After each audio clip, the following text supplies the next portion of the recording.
ఈ north face road లేదు sir, ఈ బిల్డింగ్లు అన్నిటికీ నార్త్ ఫేస్ రోడ్ లేదు. ఇవన్నీ ఈ ఈస్ట్ ఫేస్ రోడ్ ఇదే లాస్టు. ఈ పైపు ఈతలకే డెడ్ ఎండ్, ఈ పోల్కాట్ డెడ్ ఎండు.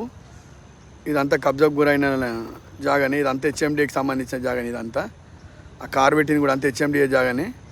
ఈ పోల్స్ కూడా అన్ని హెచ్ఎండిఏల దాంట్లోనే ఉన్నాయి. వీళ్ళ డెడ్ ఎండ్ ఈ వాల్ వారికే.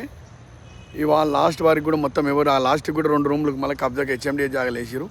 మన హెచ్ఎండిఏ పోల్స్ అని ఈ రోడ్లోనే కిందికి పోయినాయి. దయచేసి దీని మీద చర్య తీసుకోవాలని నేను కోరుతున్నా. రోడ్ వేసినాక మనం ఏం చేయాలి, ఈ మట్టి కూడా అంతా పోసిరు, పోల్స్ మీద పోసి ఈ రోడ్ తయారు చేసిరు. ఈ రోడ్ లేదు, నార్త్ ఫేస్ లేఅవుట్లో కూడా లేదు. ఇక్కడ ఈ ప్లాట్లు కూడా ఇక్కడ ఆల్రెడీ 5 ఫీట్లు జరిగినాయి ఇళ్ళకు. వాళ్ళు ఏమన్నా అంటే ఇంకా వేరే మాట్లాడతారు, పొలిటికల్ సపోర్ట్తో ఇష్టానుసారంగా వ్యవహరిస్తారు. ఇది ప్రభుత్వ భూమి కాబట్టి ప్రభుత్వం హెచ్ఎండి అధికారులు చర్య తీసుకోవాలని కోరుతున్నాం. ఒక సామాన్య వ్యక్తిగా ప్రభుత్వానికి లబ్ధి చెందాలని నేను ఈ వీడియో తీసి మీకు పెట్టడం జరుగుతుంది సార్.